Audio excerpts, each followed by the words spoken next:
Hello, everybody. Well, at the beginning, let me first welcome all of you to this educational program, which is going to be based on Over to You textbook series, grade 12.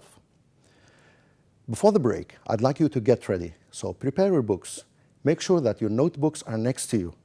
Today, I'm going to deal with Module 1, Unit 2, Vocabulary. You are kindly requested to keep watching our channel. See you after the break.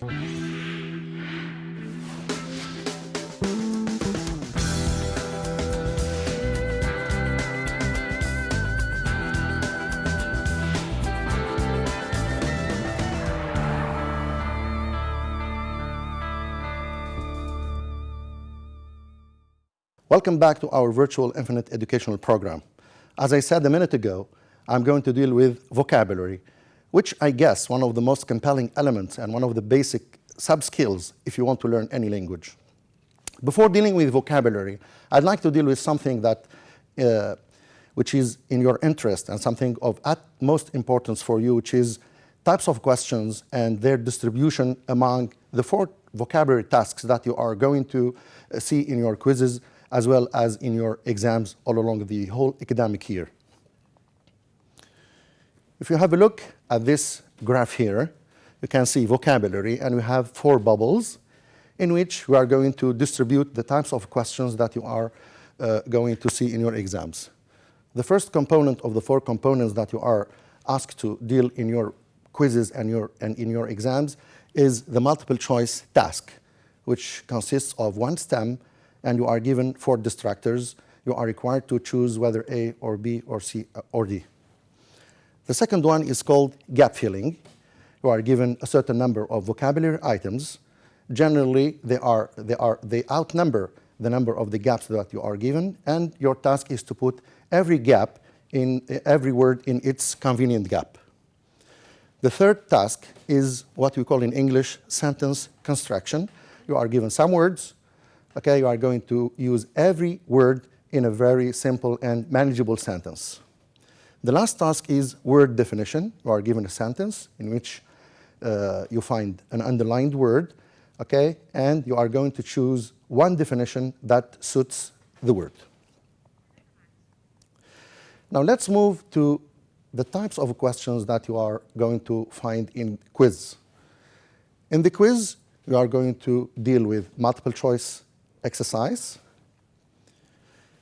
and sentence construction, or, as you can see here, word definition. So you are going to be given 2 tasks, multiple choice and one of these 2 tasks. Now, concerning the exam, you are going to find 2 types of exercises. The first one is multiple choice, and the second is gap filling. Okay? Now let's move to the core of our presentation today, which is vocabulary. I'm going to present some lexical items that I guess you have already seen with your teachers. I'm going to focus on the phonetic transcription. I'm going to use one of the techniques in order to introduce the word, and I'm going to give a sentence for every word. To start with, I'd like to advise you to forget about what we call the definitions. Why? Because definitions are generally said not to be grasped easily, and they are hard to digest. So what you have to do here is to construct sentences to know the overall meaning of the word in context. Let's start by the first word, which is afford. Okay? Afford is a verb, and it means provide, give, or supply. And here I'm showing that how committed I am by giving you an example. The example says, the new law will afford protection to the employees. Okay? Let's move now to the second word. Deteriorate. Deteriorate is a verb which means to become worse. And here is the illustration. The patient's health has deteriorated after the surgical operation. The following word is to emigrate. To emigrate is a verb, which means to leave your country, okay, in order to live in another country. And here is the example. My brother has emigrated to Canada looking for a better job. The following word is reside. reside is a verb, which means to dwell or to live in a particular place. And this is the example. I reside in a very crowded area near the supermarket. You notice that all the sentences here are simple, very manageable. They are not difficult to deal with. The following word is boom. Boom is a noun, which means an increase in business. And here is the example. The economic boom has created new job opportunities. Famine. Famine is a noun, which means hunger or starvation. And here is the example with a picture showing the situation or the social and economic situation of these children. Millions of people around the world are facing famine, which means starvation, lack of food. The following word is resort. Resort is a noun, and this is the meaning of resort. Okay? It's a touristic place where people or holiday makers resort to in order to enjoy themselves or to have some rest. Okay? It's a place where a lot of people go for holidays. Now, this is the example for the word resort. There are a lot of international resort hotels in Kuwait. I'm giving you an example for every vocabulary item to show you how committed I am. So you have to follow me. The following word is swallow. It's a noun, and these are the pictures showing you the meaning of swallow. And of course, we have to stick to the examples. Swallows migrate to Africa in large numbers for warmer weather. And you notice most of my sentences stick to the same theme of our unit, which is about migration. Then we have the word foreign. It's an adjective, which means from or related to a country that is not your own. This is the example. We study English as a foreign language in Kuwait. Of course, our mother tongue is Arabic. So the first foreign language is English. The following word is meticulous. Meticulous is an adjective, which means very careful about small details. And this is the example. The expedition requires meticulous planning before leaving. So we have to prepare ourselves by taking care and giving due care to everything we want to take with us before leaving. The following word is arduous, which means involving a lot of strength and effort. So if you look at this picture, mountaineers usually experience arduous journeys through the mountains. They do their utmost in order to achieve their objective, which is climbing the mountain. Then we have the word disgruntled. Disgruntled. It's very clear from the picture that this person or this cartoon is annoyed or disappointed. And this is the example. Some disgruntled passengers are complaining at the luggage claim for the loss of their luggage. Now, as we have finished presenting the first group of the new lexical items, we move to the practical phase, which is the following. I'm going to use all the vocabulary items that I have just presented in a very specific task, which is multiple choice.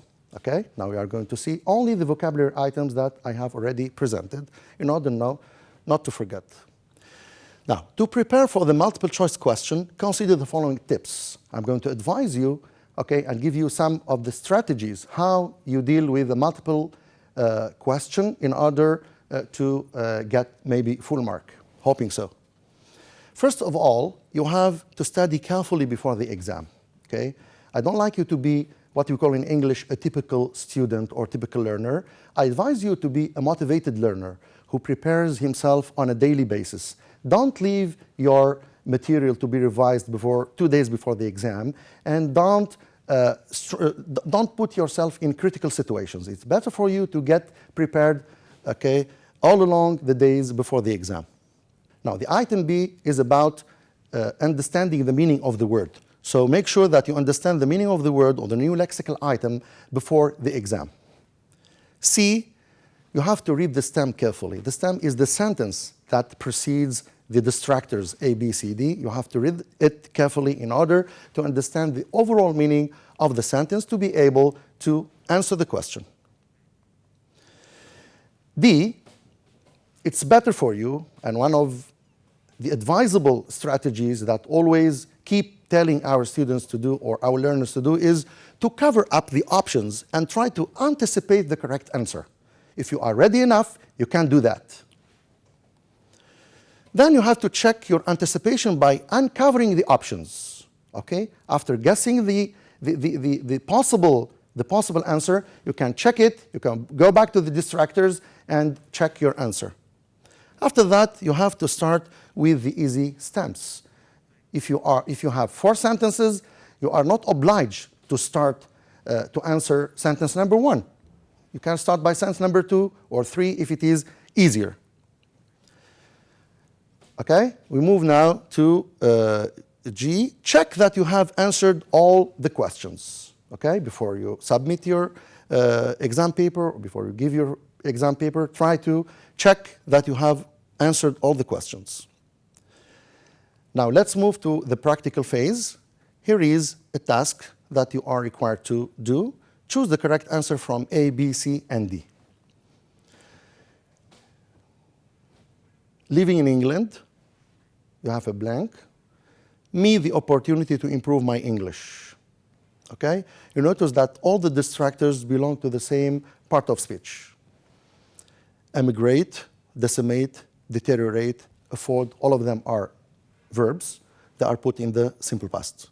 Living in England, think about it. Very good. Your answer is D, afforded. Living in England afforded me the opportunity to improve my English. Number 2, I can't stand the task of loading all the rocks into the box. I need a word that fits in this blank. I can't understand the arduous task. So there's a burden here. There's a responsibility which is extremely difficult for the author to exert. Number 3, the great potato in Ireland had disastrous effects on the economy. And here I'd like to refer to the set book questions. You can answer the question by going back to the set book questions and to the text or the passage that you have already seen with your teachers. It's one of the strategies that help you give the correct answer. So the great potato famine, or the great famine. Now let's move to the second group of lexical items that I guess that you have already seen with your teachers. The first one is mass. Mass is an adjective which means involving or intended for a very large number of people. And here is my sample example. The economic crisis had led to mass unemployment. The following word is hard-pressed. Hard-pressed is an adjective which means having a lot of problems and not enough money or time. And this is an example. It seems that this person, okay, is extremely tired and hard-pressed by a lot of problems around his head. And here is my example. The training course will only add to the workload of already hard-pressed doctors.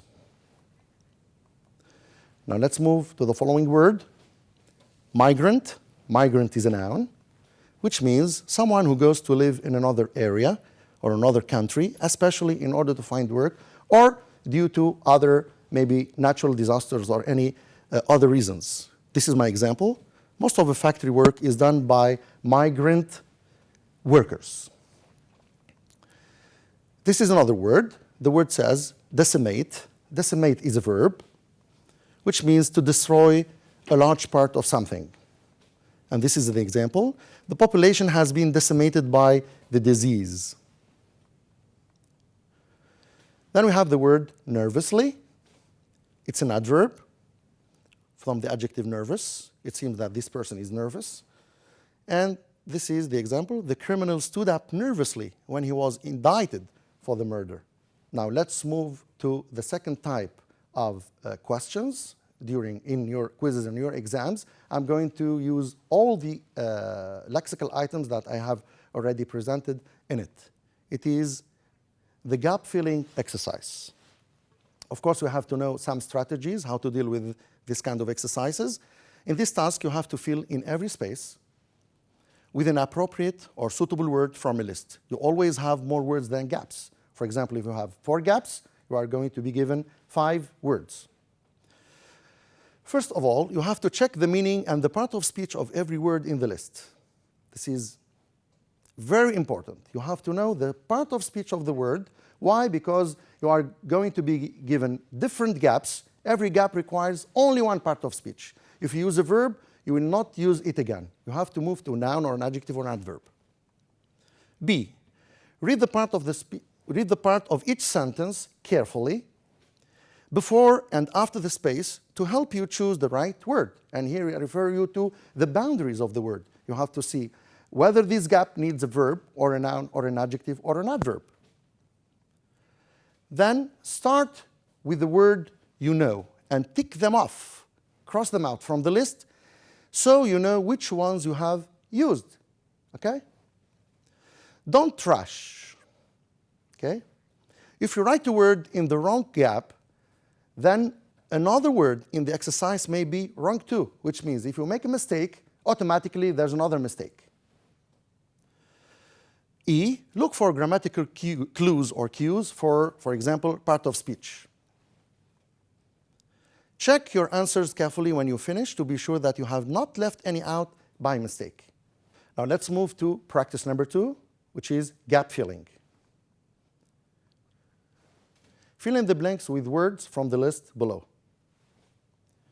The words are hard-pressed, decimate, mass, nervously, migrants. How many words are there here? Okay, we have 5 words. Now you expect to be given between 3 and 4 sentences. Then, first of all, you have to decide and define the part of speech of each word before starting. Hard-pressed is an adjective, decimate is a verb, mass is an adjective, nervously is an adverb, and migrants is a noun. And here I show you how there is a variety and variation of speech, of parts of speech of the words. Now let's see, or let's focus on sentence number 1. The tennis player smiled when he lost the match. This is a complex sentence. This is a complex sentence. It can stand by itself. You can see here, the tennis player smiled when he lost the match. Normally, we don't need any word here. So the word that you have to put here is an optional word to make the sentence maybe a bit longer. In this way, it can't be a verb, for example. It could be an adjective, it could be an adverb. This is the word. The tennis player smiled nervously when he lost the match. Don't forget the piece of advice that I have already given. If you choose a word and you are sure that this word is okay, you cross it out, like this. Okay? Let's move now to sentence number 2. It says, I'm really very, this year, I can't afford to go on vacation. Okay? If you focus at the gap here and focus at the word very, which is an adverb that modifies an adjective, the word is hard-pressed, so very hard-pressed. We cannot say very decimate, neither can we say very migrant. So it's very hard-pressed. And you cross the word as agreed. Sentence number 3, the pollution will the living creatures into years. Have a look at the sentence here. You will notice that there is a very important clue that you can rely on in order to find the answer. Now, what do you need in this blank here? We have a modal verb, will. Normally, we need a verb after it, which is decimate. So the sentence looks like this. The pollution will decimate the living creatures into years. Now, let's move to sentence number 4, keeping in our mind that you have to give due care to the part of speech of every word. Sentence number 4, the majority of the wills move to find a better job. So we are after a word of a person, or maybe a group of people who move in order to find a job, which is migrants. Okay? Very good. Now let's move to presenting another group of words. As you can see here, the word is displace. It's a verb, which means to make a group of people or animals have to leave the place where they normally live. As you can see here, these are some people who are leaving their homeland, maybe because of natural disasters, because of political reasons, maybe because of religious reasons. And this is my example. Thousands of people have been displaced to escape the fighting. The fighting means the war. The following word is perturbed. Perturbed, which is an adjective. It means worried about something that has happened or will happen. Have a look at this person. It seems that this person looks a little perturbed. Now let's move to the third type of question, which is using words in sentences. I'm going to give you practice number 3. These are 2 words that need to be put in sentences. The first one is displace, and the second is perturbed. Let's focus on displace. Again, we have to give due care and we have to pay attention, okay, to the part of speech of displace. It's a verb. It is called the transitive verb. Okay? Now, the simplest sentence should contain for you a subject, a verb, and complement or an object. These are 3 parts. I'm going to give you a simple sentence to show you how easy it is to make such kind of sentences. The subject can be floods, for example. Displaced, it's a verb, people. Okay? Floods, displaced, people. We can add other elements to this sentence. For example, we can say floods have, so we can add a modal verb. Floods have displaced thousands of people and made them homeless. Okay? I'm showing you that you can vary your sentence from simple sentence to compound sentences to complex sentences, or even you can stick to only simple sentence by adding other elements to make your sentence richer. So the sentence is like this: floods have displaced thousands of people and made them homeless. The following word is perturbed. Of course, it's an adjective. Again, you have to stick here to the elements of the sentence: the subject, the verb, a complement or an adjective. For example, Fahd was perturbed. Full mark. Okay? You can add other elements by saying Fahd was perturbed. Ask yourself, why was Fahd perturbed? You can add other elements, maybe because he lost his passport. Okay? The first sentence is 100% correct, and the second sentence is also correct. At this point, our lesson is over. I hope that you find it enjoyable. Thank you for watching.